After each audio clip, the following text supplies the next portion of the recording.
जन्मों का कर्ज। एक सेठ जी बहुत दयालु थे। धर्म कर्म में यकीन करते थे। उनके पास जो भी व्यक्ति उधार मांगने आता वे उसे मना नहीं करते थे। सेठ जी मुनीम को बुलाते और जो उधार मांगने वाला व्यक्ति होता उससे पूछते कि भाई तुम उधार कब लौटाओगे, इस जन्म में या फिर अगले जन्म में। जो लोग ईमानदार होते वो कहते सेठ जी हम तो इसी जन्म में आपका कर्ज चुकता कर देंगे। और कुछ लोग जो ज़्यादा चालाक और बेईमान होते वे कहते सेठ जी हम आपका कर्ज अगले जन्म में उतारेंगे।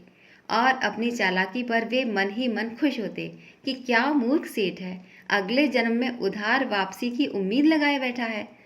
ऐसे लोग मुनीम से पहले ही कह देते कि वो अपना कर्ज अगले जन्म में लौटाएंगे और मुनीम भी कभी किसी से कुछ पूछता नहीं था। जो जैसा कह देता मुनीम वैसा ही बही में लिख लेता।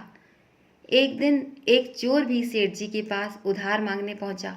उसे भी मालूम था कि सेठ अगले जन्म तक के लिए रकम उधार दे देता है। हालांकि उसका मकसद उधार लेने से अधिक सेठ की तिजोरी को देखना था। चोर ने सेठ से कुछ रुपये उधार मांगे। सेठ ने मुनीम को बुलाकर उधार देने को कहा। मुनीम ने चोर से पूछा, भाई इस जन्म में लौटाओगे या अगले जन्म में? चोर ने कहा, मुनीम जी मैं ये रकम अगले जन्म में लौटाऊंगा। मुनीम ने तिजोरी खोलकर पैसे उसे दे दिए। चोर ने भी तिजोरी देख ली और तय कर लिया कि इस मूर्ख सेठ की तिजोरी आज रात में उड़ा दूंगा। रात में ही सेठ के घर पहुंच गया और वहीं भैंसों के तबेले में छिपकर सेठ के सोने का इंतजार करने लगा। अचानक चोर ने सुना कि भैंसें आपस में बात कर रही हैं और वो चोर भैंसों की भाषा ठीक से समझ पा रहा है। एक भैंस ने दूसरी से पूछा, तुम तो आज ही आई हो ना बहन? उस भैंस ने जवाब दिया, हाँ आज ही सेठ के तबेले में आई हूँ। सेठ जी का पिछले जन्म का कर्ज उतारना है। और तुम कब से यहाँ हो? उस भैंस ने पलटकर पूछा तो पहले वाली भैंस ने बताया, मुझे तो 3 साल हो गए हैं बहन। मैंने सेठ जी से कर्ज लिया था ये कहकर कि अगले जन्म में लौटाऊंगी। सेठ से उधार लेने के बाद जब मेरी मृत्यु हो गई तो मैं भैंस बन गई और सेठ के तबेले में चली आई। अब दूध देकर उसका कर्ज उतार रही हूँ। जब तक कर्ज की रकम पूरी नहीं हो जाती तब तक यहीं रहना होगा। चोर ने जब उन भैंसों की बातें सुनी तो होश उड़ गए और वहां बंधी भैंसों की ओर देखने लगा। वो समझ गया कि उधार चुकाना ही पड़ता है, चाहे इस जन्म में या फिर अगले जन्म में उसे चुकाना ही होगा।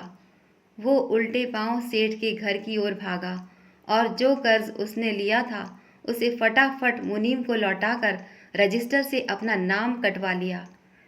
हम सब इस दुनिया में इसलिए आते हैं क्योंकि हमें किसी से लेना होता है तो किसी का देना होता है। इस तरह से प्रत्येक को कुछ न कुछ लेने देने के हिसाब चुकाने होते हैं।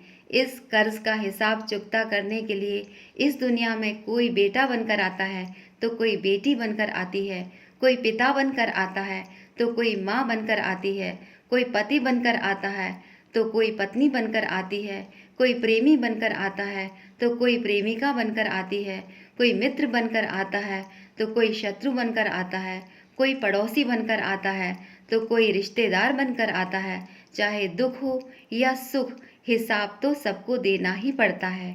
यही प्रकृति का नियम है।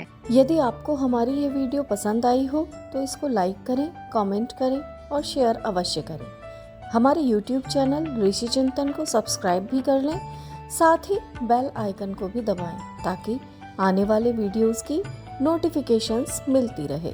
धन्यवाद।